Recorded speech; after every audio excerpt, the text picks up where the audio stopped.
Good day guys, sa video po natin yun ay samahan niyo po ako dito sa initial review ko para dito sa sapatos sa pinadala sa atin ni Chowdan. Ito yung Chowdan DS2 2.0. Actually, 1 month na po ito nung pinadala sa akin. At talaga pong nalibang ako sa paggamit ng sapatos na ito. Ngayon po, meron na itong 80 kilometers na milyahe. At munti ko na nga pong makalimutan na hindi ko pa pala nagagawa ng initial review itong sapatos na to. So, ngayon po, makukumpara natin ang bahagya. Itong Chowdan DS2 version 1 at Chowdan DS2 2.0. Kung sulit ba na magkaroon ka ng gantong sapatos or magstay ka pa kung meron ka nitong version 1, punta po muna tayo sa specs muli ng sapatos. Ito pong sapatos, jacquard mesh upper, yung upper material na nakalagay po rito. At masasabi ko, comparison sa version 1, mas breathable po. Mas malalaki po yung breathability holes itong version 2 kumpara dun sa version 1. So, pagdating naman po sa support, parehas lang po sila ng support dito sa forefoot. So, ganito din naman po yung sa version 1. May additional layer dito ng jacquard mesh upper para sa toe box, protection. At the same time, para din po manatiling mas may room itong toe box. At ito po palang toe box at yung sapatos na to, Chowdan DS2 2.0 ay considered wide. So, 2E ang nakalabel po dito sa sapatos na to. At dito po sa sapatos na to, nag 7.5 po ako na US. Doon po sa isa, US size 8 po ang karaniwan na sizing ko pagdating kay Chowdan. Pero napansin ko po, oras na wide ang sapatos, kailangan ko po mag half size down. So, masasabi ko naman po na mas okay, mas tugma yung naging fit po itong DS2 para sa akin dahil talaga pong roomy itong sapatos, which is good para dun sa mga runner natin na medyo wide ang paa. So, pagdating naman po dito sa support, sa upper material, yun, parehas na parehas po sila. May enough stability at support dito sa heel natin. At dito naman po sa lugar na to, ito nakakatulong din po ito sa may bandang arch. Additional support po. So, masasabi ko, sa pagdating sa upper material, almost the same sila.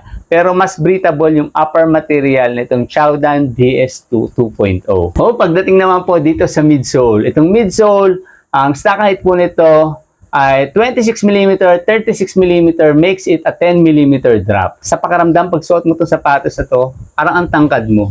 Dahil po dito sa insole na napakakapal. So, sa version 1, parehas pa rin naman po. Makapal po yung insole ng version 1. So, dito, retain po. Makapal pa rin po yung insole nito na nakakatulong talaga sa pagiging malambot ng sapatos tsaka sa comfort ng sapatos. Kahit gamitin mo siya sa daily walking, ayun talagang komportable, malambot itong sapatos ng Chowdan DS2. Dahil dito sa Q Cozy Foam, ito po yung gamit talaga nila dito sa DS2 kahit dun sa version 1. Masasabi ko po na itong Q Cozy Foam talaga pong malambot siya. Pero hindi po talaga siya naka-design sa mga mabibilis nating pace.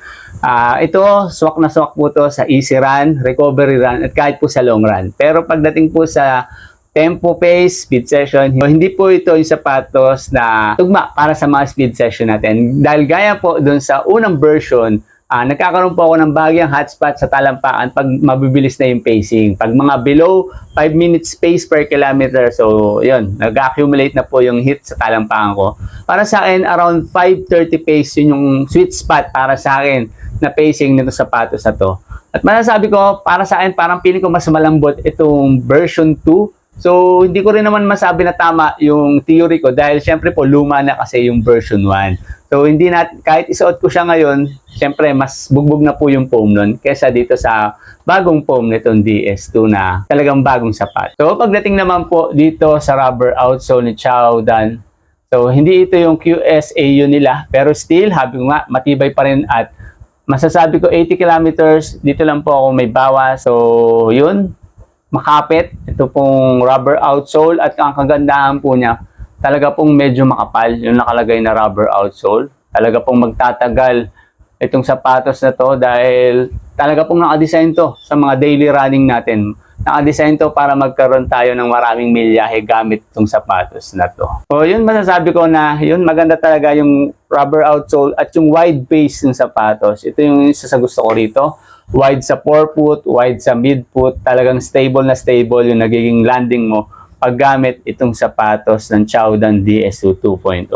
Pagdating naman po sa timbang, US 7.5, tumitimbang po ito ng around 270 grams, which is average weight para sa mga daily trainer na sapatos. So, ang sabi ko na magaan din naman yung ganong timbang para sa ganitong klaseng design ng sapatos, medyo padded, makapal yung midsole, makapal yung outsole. Ayun, expect natin na talagang medyo ganun yung magiging average weight ng sapatos na to. Overall, itong sapatos na to, okay na okay kung wala ka pang sapatos na pang daily running natin. Or kung meron ka mang sapatos at feeling mo bugbog na yung pang easy recovery run natin. So, itong Chaodan DS2, okay na okay itong i-consider. Lalong-lalo na po ngayon sa panahon na binibidyo ko to. Naglalaro lang po ito ng around 1.6, 1.7 dahil naka-sale po itong sapatos ng Chaodan DS2. Kung magustuhan nyo ma'am, magkakaroon po tayo dyan ng link sa description at sa comment section. Muli po, maraming po salamat sa patuloy na sumusuporta sa akin. Kung may additional question po kayo regarding dito sa sapatos, comment lang po dyan sa baba. At maraming salamat po sa lahat po ng patuloy na sumusuporta. So abangan nyo po ako sa mga susunod pa nating mga video. God bless po sa lahat.